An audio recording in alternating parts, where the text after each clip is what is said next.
तरह से संघ जो आरएसएस जो आदिवासियों को गुलाम बनाना चाह रहा है, चर्च भी कम नहीं। चर्च के भी कई फिक्शन है जो आज भी आदिवासियों को अपना गुलाम बनाकर रखना चाहते हैं। निशा मैडम जानबूझ के आदिवासियों का डिफिनेशन धर्म के आधार पर करने का कोशिश कर रही है, डिफाइन करने की कोशिश कर रही है।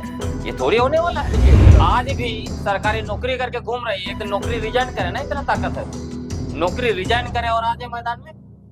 हमने जीवन में मात्र 2 साल नौकरी किया और रिजाइन मान के समाज के लिए आ गए। आपको मैं बताता हूँ, ये जितना साल नौकरी की है ना, उससे ज्यादा मैंने समाज सेवा की। तो आप समझ रहे हैं, इसी से आप समझिए कि कितना इंटेलेक्चुअल है। मुझे लगता है कि उनका आईक्यू बहुत डाउन है। आप ये झारखंड सरकार कैसे उनको जो है कि पेशा का राज समन्वयक बना दिया, मैं दंग हूँ। एक्चुअली सरना सनातन एक है, बोलने के पीछे यही है मूल चीज कि ये लोग कैसे भी करके झारखंड का सत्ता को कब्जा करना चाहते हैं। ये घर वापसी, सरना सनातन एक गाय का भी फर्जी नैरेटिव बनाया और घर वापसी। आप सरना सनातन एक है बोलते हैं, ये निशा उरांव बोल रही है, तो ये तो बाबा कार्तिक उरांव का विरोध कर रही है। साथियों सलाम, नमस्ते, सत श्री अकाल और जय भीम जोहार।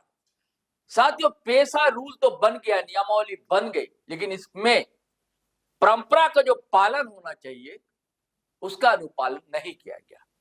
इसको लेकर आदिवासी समाज में एक आक्रोश है, गुस्सा है। और गुस्सा इन दिनों जमकर फूटा खूंटी में, और जिसकी अगुवाई कर रहे थे लेखक, एक्टिविस्ट, जाने माने ग्लेडसन डुगडुग। इनकी कई किताबें हैं और सड़कों पर भी आकर आदिवासी सवाल, झारखंडी सवालों को प्रमुखता से, प्रखरता से उठाते रहते हैं। कई इनके लेख हैं, इनकी किताबें, इनके लेख कई भाषाओं में, विदेशी भाषाओं में भी अनुदित हो चुकी हैं। तो हम समझेंगे पहले कि पेशा नियमों को लेकर इतना गुस्सा क्यों है, और खूंटी में इतना जन आक्रोश क्यों फूटा। ग्लेडसन भाई स्वागत है आपका, जोहार है झारखंडी। तो आपने अगुवाई की, बड़ी लंबी रैली देखा हमने, आपका भाषण और कई अगुवाए थे, उनका भाषण हुआ। क्या कारण है, क्या कमियां देख रहे हैं, क्यों इतना गुस्सा फूट रहा है? देखिए, इसका मूल कारण यह है, आपको याद होगा विगत 2 वर्षों से जी हम लोग लगातार सरकार पर दबाव डाल रहे थे कि पेशा कानून 1996 के 23 प्रावधानों के अनुरूप जो है जी पेशा नियमावली बनाई। इन लोगों ने पेशा नियमावली बनाया, कुछ चीजें हम लोगों के दबाव में उसमें शामिल किया, सुधारा, लेकिन कुल मिलाकर देखेंगे तो पेशा झारखंड नियमावली 2025 जो 2 जनवरी 2026 से लागू किया है झारखंड में, वो असल में हमारे पुरखों की सदियों पुरानी पारंपरिक शासन व्यवस्था के ऊपर जो है कि झारखंड पंचायत राज, मतलब पंचायत राज व्यवस्था ये लोग थोप दिया। उसके अलावे पारंपरिक ग्राम सभाओं का सरकारीकरण कर रहे हैं ये लोग। और हमारे जो पारंपरिक अगुआ हाथू मुंडा, कोटवार, पढ़ाराजा, परगनायत, मानकी, इन लोगों का अधिकार छीनकर इनके ऊपर मुखिया को बैठा दिया, पंचायत सचिव, पंचायत सहायक, बीडीओ, जिला परिषद, उसके बाद आपका डीडीसी, एसडीओ और डीसी, इन सारे लोगों को बैठाकर एक तरह से गांव-गांव में सरकारी पदाधिकारियों को स्पाई बना रहे हैं ये लोग। 2-4 उदाहरण देता हूं आपको, क्योंकि ये जो कानून के साथ भी बड़ा कंट्रडिक्शन कर रहा है इनका नियमावली। अब देखिएगा, पेशा कानून का धारा 4C स्पष्ट कहता है कि गांव का जो मतदाता सूची है उसमें जिसका नाम होगा वही ग्राम सभा का सदस्य होगा। नियमावली में देखिए नियम 2 उसमें सचिव को डाला है, और सचिव कौन होगा? पंचायत सचिव। तो आप सोचिए, जब ये पंचायत सचिव उस गांव का मतदाता सूची में तो सदस्य तो नहीं है, तो वो तुरंत जो है वो ग्राम सभा का, पारंपरिक ग्राम सभा का वो सचिव कैसे होगा? वो ठीक इस तरह का ये व्यवस्था बनाया है जैसे आपको मंत्री बनने के लिए विधानसभा का चुनाव लड़ने की जरूरत नहीं है ना। तो आप यहाँ पर जो व्यवस्था है कि एक व्यक्ति अगर बिना चुनाव लड़े मंत्री बनता है तो 6 महीने के अंदर में उसको विधानसभा का सदस्य बनना पड़ेगा।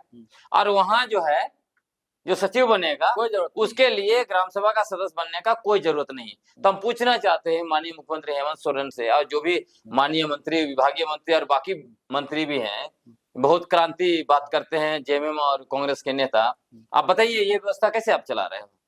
हाँ, तो आप सब कुछ जो है कि हमारे ऊपर थोप रहे हैं। उसी तरह अभी देखिए, जैसे हाथू मुंडा के ऊपर मुखिया को विशेष ग्राम सभा बुलाने का अधिकार दे दिया। मतलब अभी जो जो फॉर्मेशन किया जा रहा है ग्राम सभा, मुखिया मीटिंग बुला रहा है और उसमें 5 लोगों को नियुक्त किया गया है। मुखिया, पंचायत सहायक, पेशा मोबाइलाइजर, जन सेवक, है ना, उसी तरह रोजगार सेवक, मतलब ये सरकारी कर्मचारी जाके जो है कि ग्राम सभा बना रहे हैं। बताइए, तो ये तो हमारे पुरखों की पारंपरिक स्वशासन व्यवस्था के साथ घोर अन्याय है, अपमान है। इसलिए कि पेशा कानून का मूल मकसद है हमारे पुरखों की पारंपरिक स्वशासन व्यवस्था को शासन की शक्ति और अधिकार देना, और ये पूरा नियमावली जस उसके उल्टा है। उसी तरह मैं आपको बताता हूं, जैसे जमीन के मसले पर महाराष्ट्र में एक उदाहरण है कि महाराष्ट्र में क्या हो रहा था, ग्राम सभा का अधिकार छीनकर वहां के कमिश्नर जो सामुदायिक जमीन है, कॉमन लैंड बोलते हैं, उसको रियल एस्टेट बिजनेस को दे रहे थे। जैसे इसके बारे में जानकारी हुआ, वहां के महामहिम गवर्नर राज्यपाल महोदय ने क्या किया, 5वीं अनुसूची पैरा 5(1) का जो उनके अंदर 1 और 2 में शक्ति है, उसका उपयोग करते हुए पेशा कानून का धारा 4(m)(3) के तहत जो है कमिश्नर का अधिकार छीनकर ग्राम सभा को दे दिया। अब झारखंड में पेशा नियमावली में क्या हुआ है कि जो अधिकार ग्राम सभा को दिया था पेशा कानून का धारा 4(m)(3) में कि पूरे गांव में जो है जमीन हस्तांतरण को रोकना और हस्तांतरित भूमि की वापसी, अब इसको इन्होंने फिर से डीसी को दे दिया और उसका हवाला दे रहा है आपका सीएनटी और एसपीटी एक्ट। सीएनटी और एसपीटी एक्ट में डीसी मालिक है, इसलिए तो आदिवासियों की जमीन पर गैर आदिवासी का महल जो है कि बहुत बड़े पैमाने पर खड़ा हुआ है।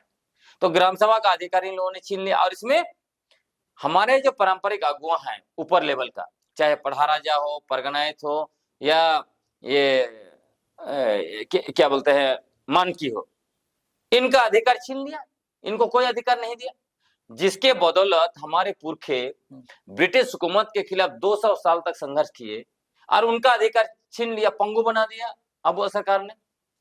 तो ये पूरा का पूरा सरकारी कानून। उसके अलावा मूल बात इसमें यह है, देखिए, पेशा कानून के 23 प्रावधानों का नियमावली बनाना था। इन्होंने झारखंड पंचायत राज अधिनियम 2001 जो संविधान का अनुच्छेद 244(1), 243(m)(1), 243(m)(4)(b) और 254 का उल्लंघन करके अनुसूचित क्षेत्र में थोपा गया है, उसको जो है कि पेशा कानून के ऊपर बैठा दिया है नियमावली के द्वारा। तो ये पूरा जो गड़बड़ी है। और उसके अलावा और एक आपको बताता हूं कि ये जो पूरी गड़बड़ी हो रही है, पूरा का पूरा, जैसे पंचायत की कार्यकारिणी समिति, उसको जो है कि पेशा के ऊपर बैठाना है। पेशा कानून के अंदर में ग्राम सभा को अधिकार है योजना बनाने का, योजना अनुमोदन करने का, आप डीसी की कमेटी करेगी। तो ये नियम बनाए हैं कि कानून बनाए हैं? नियम। ग्राम सभा का तो अधिकार पूरा छीन लिया, पूरा का पूरा अधिकार छीन लिया। सिर्फ मुंह से बोलने के लिए हम लोगों ने पारंपरिक ग्राम सभाओं का अधिकार दिया। और आपको एक बात बताता हूं, ये पूरा जो सरकार का ड्राफ्ट है, जो नियमावली बना है, ये निशा मैडम का बनाया हुआ है। पंचायत राज विभाग की पूर्व निदेशक निशा उरांव सीमार का ही ड्राफ्ट है। विरोध तो वो भी हाँ, ये बहुत, क्योंकि अपना आप तो कुकर्म सामने आ रहा है ना, अच्छा, तो अपना कुकर्म को जो है कि लोग ना देख पाए, इसीलिए ये क्या कर रही है, मुंह में परंपरा, ये सारा पारंपरिक ग्राम सभाओं का सरकारीकरण इन्हीं का किया हुआ है। एक सवाल मैं पूछ रहा हूँ, जैसे आप गांव में जा रहे हैं, लोगों से बातचीत कर रहे हैं, रैली सभाएं कर रहे हैं, तो लोगों का क्या कहना है? आप ग्रामीण क्या नहीं, आप इसी से आप देखिए ना, हमने जो 15 अप्रैल को खूंटी में रैली किया, हम लोग कोई गांव जाकर मोबिलाइज नहीं किए थे। अच्छा। हम लोगों ने पॉकेट में कोना में 4-5 प्रोग्राम किया था। और ये जो पेशा नियमावली में जो गड़बड़ी है, लोगों के सामने रख दिया था और बस इतना कह दिया था कि हम लोग जो है कि इसके खिलाफ में खूंटी में जुटेंगे। अगर आप लोगों को लगता है कि ये गलत हुआ है तो आप लोग आइए, आप लोगों को लगता है ये सही है तो मत आइए। आपने देखा होगा कैसे बहुत भीड़ थी। महिलाएं छोटी छोटी बच्चियों को लेके आई, लगभग लगभग 5 6 साल 7 साल के बच्चे जो है वो भी उतना मतलब कड़ी धूप में जो है कि लोग पैदल चल रहे थे, बिल्कुल चल रहा है। आपने खुद देखा है। इसी से समझ लीजिए कि लोग जो है कि इसका पुरजोर विरोध कर रहे हैं और इसका लगातार विरोध अच्छा, होगा। आप हमेशा एक ज्यूरी मॉडल की बात करते हो, वो क्या है? ज्यूरी मॉडल हमने क्यों लाया, ये कोई नया मॉडल नहीं है, उसमें हमने थोड़ा सा मॉडिफाई किया है।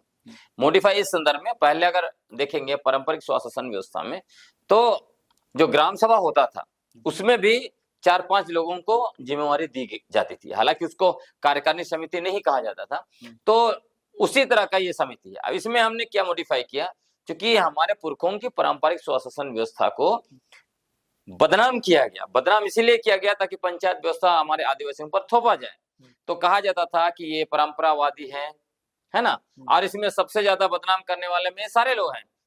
सुधीर पाल बहुत वरिष्ठ पत्रकार हैं, वो शोधकर्ता भी, लेखक भी हैं, उनको मैं बहुत सम्मान करता हूं, लेकिन वो हमारे पारंपरिक स्वशासन व्यवस्था के घोर विरोधी रहे। अब ये झारखंड सरकार कैसे उनको जो है कि पेशा का राज समन्वयक बना दिया, मैं दंग हूं। अब ऐसे ऐसे लोग बहुत हैं, खासकर एनजीओ माफिया झारखंड का, वो हमारे पारंपरिक स्वशासन व्यवस्था को निरंतर बदनाम करता रहा, ये कहते हुए कि ये परंपरा के वादी हैं, ये यहाँ पे जो है कि ये पढ़े लिखे युवा शामिल नहीं है, इसमें महिलाएं नहीं है, ये जो है ये डेमोक्रेसी के खिलाफ है, यहाँ पे न्याय नहीं मिलता, ये जो है कि वंशवादी है, ऐसा बोल के बदनाम किया था। इसीलिए हमने क्या किया मॉडिफाई, उसमें जो पारंपरिक अगुवा हमारा है, हाथू मुंडा बोलिए या उनको ग्राम प्रधान बोलते हैं आजकल लोग, उन वही रहेंगे अध्यक्ष, और उसके बाद में जो पहान है वो भी रहेंगे उस कमेटी में। उसके साथ साथ और जो भी है, मतलब अलग अलग समुदाय में अलग अलग कई के नाम से पुकारते हैं, पैन भरा तो कहीं देवरी है ना, तो इस टाइप का लोग उसमें रहेंगे। उसके अलावा हमने पढ़ी लिखी या कुछ बोलने वाली महिलाओं को डाल दिया, उपाध्यक्ष के रूप में हमने प्रस्ताव रखा, कोषाध्यक्ष के रूप में हमने प्रस्ताव रखा, युवाओं को उप सचिव को उप कोषाध्यक्ष के रूप में या फिर सचिव के रूप में, अगर पारंपरिक सचिव नहीं है तो ऐसा हमने पूरा डाल दिया। और ये मॉडल इतना बढ़िया, और ये मेरा अपना मॉडल नहीं है, अच्छा, हमने पेशा आंदोलन के समय में चर्चा करके इसको निकाला, क्योंकि सरकार एड़ी चोटी एक कर दी थी हमारे ऊपर पंचायत व्यवस्था थोपने के लिए।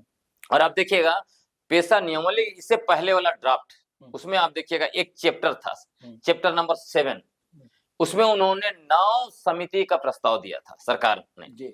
उसमें शिक्षा समिति, रोजगार समिति, तो ये जंगल बचाओ समिति, सफाई समिति, इस टाइप का समिति था। लेकिन जैसे ज्यूरी मॉडल सामने आ गया अद्भुत तरीके से, सरकार को लगा आप जो है कि पंचायत व्यवस्था को हटाना, मतलब वहां पे थोपना मुश्किल होगा, हटाना ही पड़ेगा। उन्होंने क्या किया, अभी जो नियमावली आई है उसमें से चैप्टर नंबर 7 को ही हटा दिया। सोच लीजिए ज्यूरी मॉडल इतना टेरर है।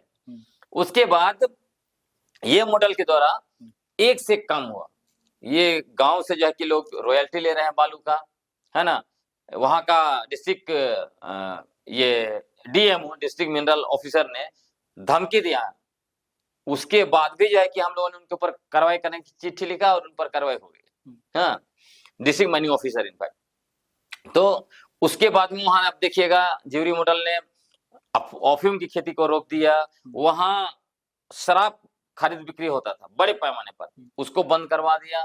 उसके बाद वहां पे जुआ, 3-3 रात जुआ चलता था, जुआ को भी बंद करवा दिया। कितनी जगह आपको ज्यूरी मॉडल लागू है? हाँ, और उसमें और एक दो बताता हूँ। उसके बाद अल्टरनेटिव सिमियालता से ला की खेती कर रहे हैं, कुसुम का पेड़ से, बेर का पेड़ से। उसके अलावा इस बार पूरा का पूरा खेती, अब देखिएगा नीचे कहीं पे मिर्चा लगा हुआ है, कहीं पे दूसरे चीज लगा हुआ है, तरबूज लगा हुआ है, कहीं कुछ और लगा है, और ऊपर में जो है कहीं अमरूद है, कहीं आम है। अद्भुत, एक बार आपको ज्यूरी गांव जाना चाहिए, है ना। और ये ज्यूरी मॉडल जो है पूरे इलाके में धीरे धीरे फैल रहा है। तो ये है ज्यूरी मॉडल। इसीलिए कुछ लोगों को इससे तकलीफ हो गया, उनको लग रहा है कि अगर गांव इस तरह से विकास करेगा तो इनका तो भरना पड़ जाएगा। निशा उरांव सिंहबार का नाम लिया, वो कहती है कि धर्मांतरित जो है वो ग्राम सभा में नहीं हो सकता। देखिए, ये एक आंख में सुरमा और एक आंख में काजल लगा के चलते हैं। अच्छा ये पूरा आरएसएस का ही एजेंडा ऐसे ही चलता है। अच्छा। जो भी व्यक्ति आरएसएस से जुड़ेगा वो इसी तरह का फर्जी नैरेटिव, झूठा इतिहास और बेबुनियाद तथ्य ही परोसेगा। सच जानेगा तब भी सच को दबा के रखते हैं, क्योंकि आरएसएस है ही राष्ट्र विरोधी संगठन। आप जानते हैं कि इन्होंने महात्मा गांधी के द्वारा कॉल किया गया 1942 का भारत छोड़ो आंदोलन का विरोध किया। इन्होंने भारत का संविधान को जलाया, तिरंगा अपने हेडक्वार्टर में फहराने नहीं दिया 52 साल तक। तो ये तो राष्ट्र विरोधी लोग हैं। वो आरएसएस की थोड़ी है निशारा, आप नहीं देख रहे हैं? अच्छा। जब से मोहन भागवत से मिली है तब से उनका पूरा का पूरा नैरेटिव चेंज हो गया है। और मैं आपको बताना चाहता हूँ, इन लोग क्या बोलते हैं धर्मांतरण। धर्मांतरण का अर्थ क्या है? धर्मांतरण का अर्थ है एक धर्म को छोड़कर दूसरे धर्म में जाना। तो एक आदिवासी ईसाई धर्म को अपनाता है, चाहे हिंदू धर्म को अपनाता है, दोनों धर्मांतरण है।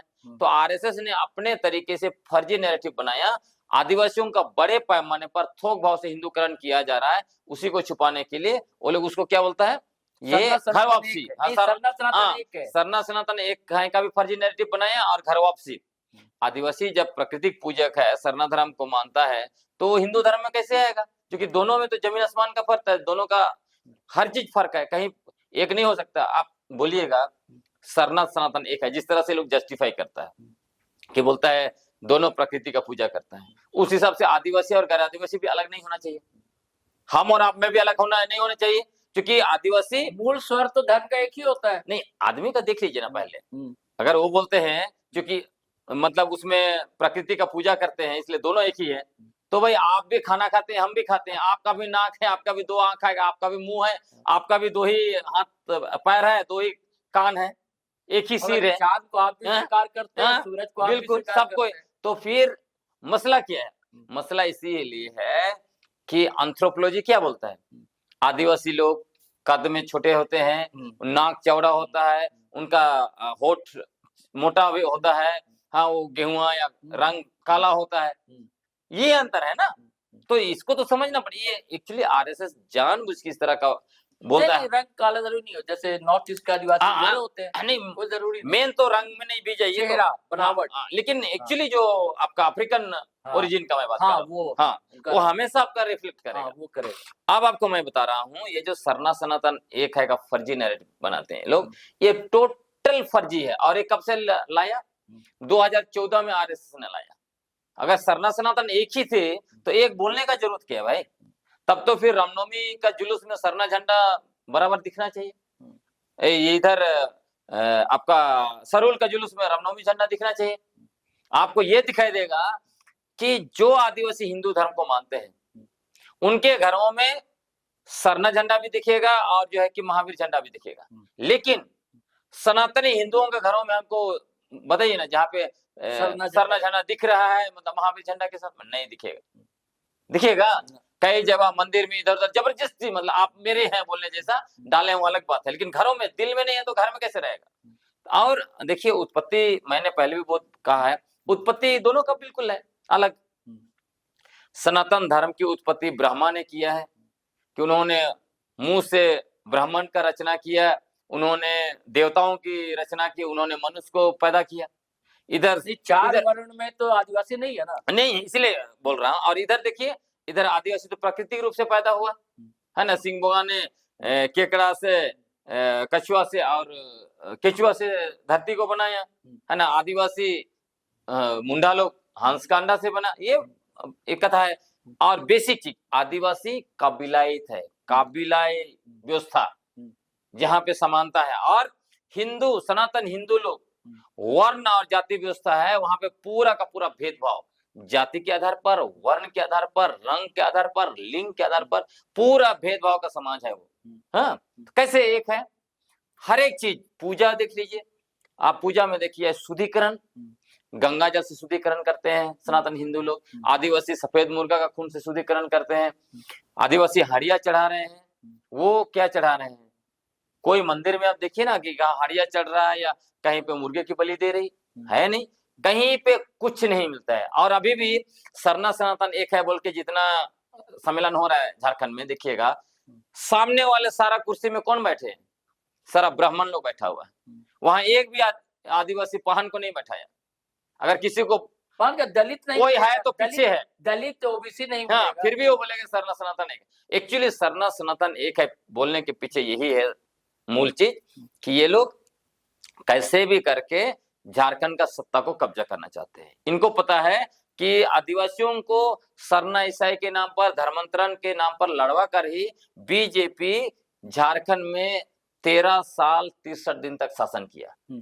और इन दिनों देखिएगा तो इन्होंने क्या किया, लैंड बैंक बनाया, उसके बाद जो है कि CNT SPT कानून का संशोधन किया, और जो है उन्होंने पूरे हमारे जमीन जंगल खनिज संपदा को पूंजीपतियों को दिया, बाहरी जनसंख्या को अनुसूचित क्षेत्र में भर दिया, है ना। उसके अलावा जो है इन्होंने आदिवासी को वनवासी बनाने का काम किया, सरना को सनातन बनाने का काम किया। तो इनको पता है कि आने वाले समय में कभी भी मतलब ये जब तक सरना और ईसाई का कॉन्फ्लिक्ट नहीं होगा ये सत्ता में नहीं आ सकते हैं। इसीलिए ये लोग कोशिश कर रहा है आजकल कि गांव गांव जाकर फिर से आदिवासियों को टुकड़े टुकड़े में बांटे। लेकिन आदिवासियों को निशा उरांव तो कहते हैं कि आप लोग उनकी परंपरा में घुसपैठ कर रहे हैं।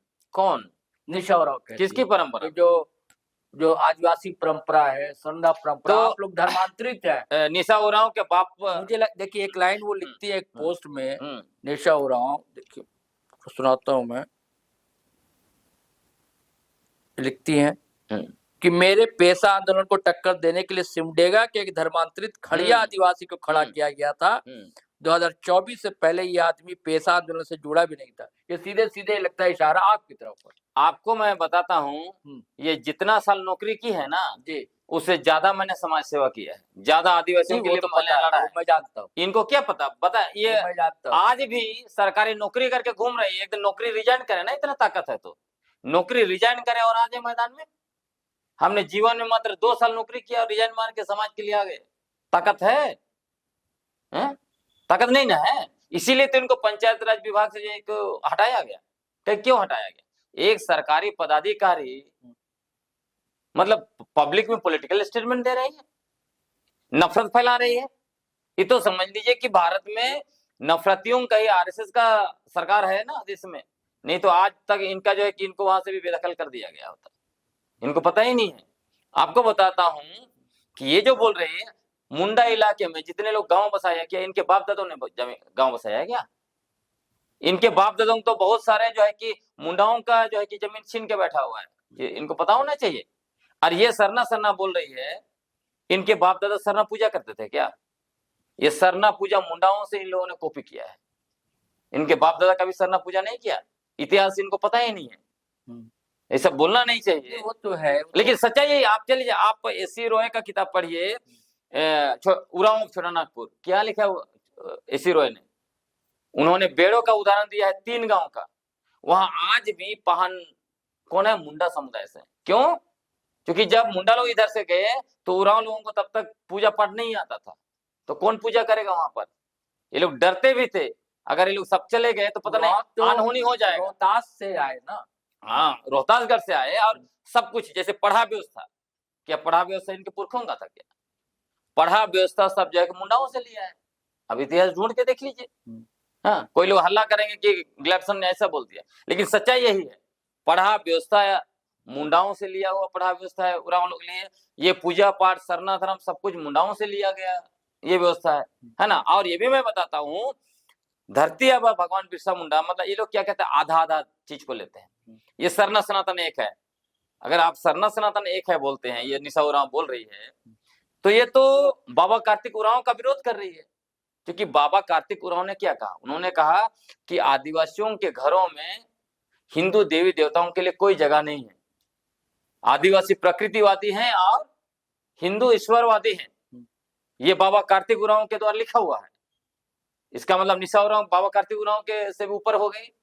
उसके अलावा इनके खुद पिताजी पूर्व मंत्री माननीय डॉक्टर रामेश्वर, उन्होंने क्या स्टेटमेंट दिया? उन्होंने भी कहा है कि आदिवासियों का मात्र एक धर्म है, वो सरना धर्म। आदिवासी हिंदू नहीं है। तो ये पहले अपने पिताजी को समझाए। तो मतलब जान आप तो आपको बता रहे हैं, ये जो बोल रही है धर्मांतरित, तो धर्ममंत्री आदिवासी है जो ईसाई बन गया, तो धर्ममंत्री वो भी है जो हिंदू है। लेकिन आप और ये भी बताता हूँ, और इसमें भी देखिए जनसंख्या भी देख लीजिए, मात्र 5.5% आदिवासी ईसाई धर्म को मानता है, 37.2% आदिवासी हिंदू धर्म को मानता है, डबल से भी ज्यादा। तो वो उसको छुपाने के लिए इधर धर्ममंत्री धर्ममंत्री धर्ममंत्री, ऐसे थोड़ी चलेगा। पूरी दुनिया में जो परिभाषा स्थापित की गई है वो परिभाषा चलेगा ना। तो ये जो कहते हैं कि ये लोग हमारे चीजों को कब्जा किए, कब्जा कौन कर रहा है? दिखाए एक भी एग्जाम्पल। परंपरा से चली आ रही है, कैसे चला आ रहा है? गांव में कौन हाथुमुंडा होगा, कौन पहान होगा, ये सब कुछ लिखा हुआ है। 3 चीज आपको देखना पड़ेगा। एक देखना पड़ेगा विलेज नोट, दूसरा देखना पड़ेगा आपको खूंट, और तीसरा देखना पड़ेगा खेवट, जमीन का खेवट। तो ये तीनों से आपको पता चल जाएगा कि किनके पुरखों ने उस गांव को बसाया और कौन वहां पे हाथुमुंडा थे, ग्राम प्रधान थे, और कौन किसको जो है कि उन्होंने पहान के पद पर बैठाया। और इसी से पता चलेगा, और उनके वंशज ही आएंगे। अब जहां तक सवाल है धर्मांतरण का, मान लीजिए जैसे मैं कई गांव में, ये सिर्फ एक तरफ का अधूरा नैरेटिव फैलाती है। खूंटी का पूरब क्षेत्र में आप चले जाइए, कई ऐसे गांव हैं जहां का 100% आदिवासी हिंदू धर्म को मानता है, वहां पे पहान को पूजा करने नहीं देते। मैं पहली बार गया था एक फैक्ट फाइंडिंग के मामले में, तो मैं दंग रह गया कि एक पांडे आए थे, अशोक पांडे, उसका अंतिम क्रियाक्रम कर रहे थे। फिर मैंने गांव वालों को पूछा आपके गांव में पहान है कि नहीं है? तो उन्होंने कहा नहीं, हम लोग सब मुंडा लोग हिंदू है, हिंदू धर्म को मानते हैं, हम लोग पहान से पूजा नहीं करवाते, पहान का कोई काम नहीं रहा। तो आप सोचिए, तो ये सिर्फ ऐसे जगह टारगेट करे कि ईसाई ईसाई ईसाई। सच्चाई देखिए, और उसकी में भी पत्थलगड़ी जब हुआ एनी होरो का, तो बहुत बड़ा नैरेटिव बना रही थी कि देखिए परंपराओं का कब्जा हो रहा है। और पूरब क्षेत्र में फिर जाइए, बहुत सारे पत्थलगड़ी में आप देखिए त्रिशूल बना हुआ है, वो क्या है? जितना आदिवासी सनातन हिंदू धर्म को मानता है, वो लोग कुमार कुमारी देवी और क्या क्या लिख रहे हैं अपना टोटेम को छोड़ के। ये क्या है? ये कल्चरल हेजीमोनी नहीं है? ये कल्चरल हेजीमोनी जैसे बहुत बड़ा बड़ा शब्द का उपयोग करते हैं, उसको लगता है कि उसी को खाली पता है और किसी को पता नहीं है। और धरती बाबा बिरसा मुंडा के बारे में एक बात रख लीजिएगा अंतिम में कि इनके बारे में भी धरती बाबा भगवान बिरसा मुंडा, इसके बारे में भी फर्जी नैरेटिव फैलाती है। इनको पढ़ना चाहिए। डॉक्टर कुमार सूर्य सिंह सबसे ज्यादा रिसर्च करके रखा हुआ है इस पर। क्या लिखा हुआ है? क्या उन्होंने लिखा है? उन्होंने लिखा है कि धरती बाबा बिरसा मुंडा पहले ईसाई धर्म को छोड़ा, हिंदू धर्म को छोड़ा, चुटिया मंदिर में भी हमला किया, उसके बाद जो है कि बोंगा प्रथा को भी छोड़ा। उन्होंने आदिवासियों के द्वारा दिया जाने वाला ये जो बलि प्रथा का सबसे ज्यादा आलोचना किया, हड़िया चढ़ाने का सबसे ज्यादा आलोचना किया। सब चीज को छोड़ के वो अपना धर्म बनाया। वो आदिवासी थे कि नहीं थे? वो तो सब छोड़ दिया ना। उन्होंने तो सरना धर्म को भी छोड़ा ना। फिर ये सिर्फ बकवास करने से होगा? उधर पीछे तरफ चले जाइए, मतलब गुमला साइड में, लोहरदगा गुमला, ये जो टाना भगत लोग, क्या बलि प्रथा वो लोग मानते हैं? क्या वो लोग जो है कि हड़िया चढ़ाते हैं? नहीं चढ़ाते हैं। वो आदिवासी हैं कि नहीं है?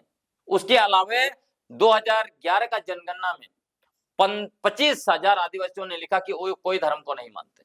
वो आदिवासी के हैं कि नहीं?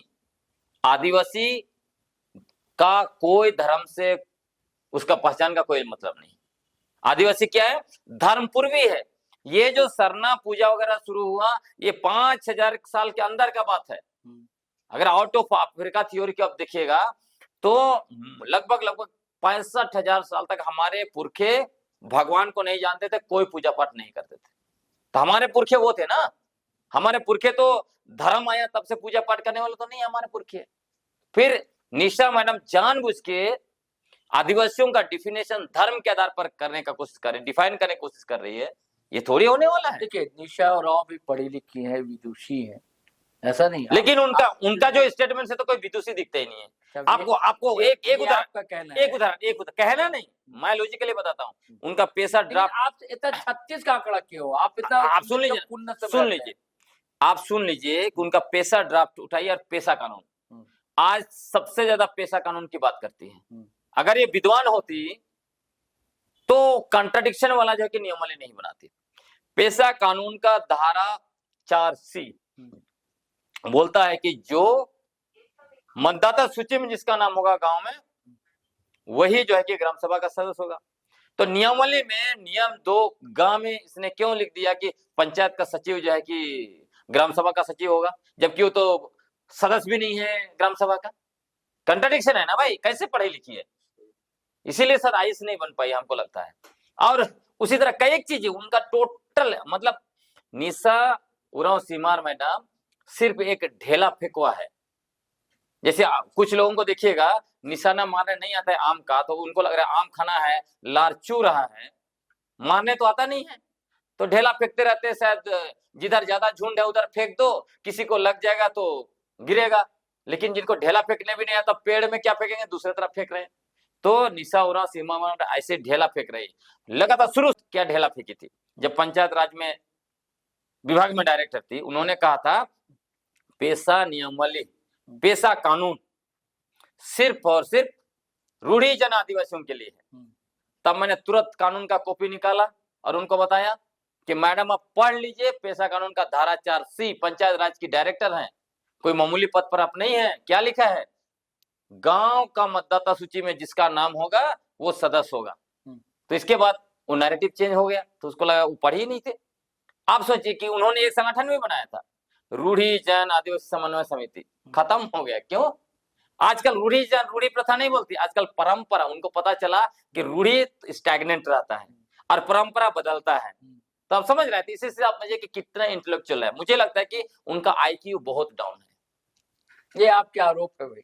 नहीं, मुझे लगता है उनका काम से ऐसे दिखता है कि उनका आईक्यू बहुत डाउन है। ना हमारे परंपरा के बारे में जानती है, ना इतिहास भूगोल जानती है, ना कानून पढ़ती है, कानून के बारे में जानती है। तो आईक्यू डाउन है। कैसे आईआरएस बन गई, उनका भाग्य में था, बन गई। तो ये विवाद कभी थमेगा आप लोगों का? इसमें विवाद आप लोग मिलकर बातचीत क्यों नहीं करते? देखिए, मेरा जरूरत ही नहीं। और मैं ये भी बोलूं, मैंने कई बार कोशिश किया कि स्टूडियो में आइए, कई चैनल नाम भी मैं ले सकता हूँ, फॉलो आपने कोशिश किया, भारत मित्र ने कोशिश किया, और दूसरे चैनल ने कोशिश किया, शायद फोर्थ पिलर ने भी कोशिश किया था, वो कभी नहीं आती है। क्योंकि सामना करने का हिम्मत भी, गट चाहिए ना। जो आदमी, मेरे जैसा व्यक्ति, जो 12 साल की उम्र में मेरे माँ बाप का हत्या हो गया, उसके बाद मैंने संघर्ष किया है, 16 साल की उम्र से जो है कि आदिवासी समाज के लिए लड़ रहा हूँ।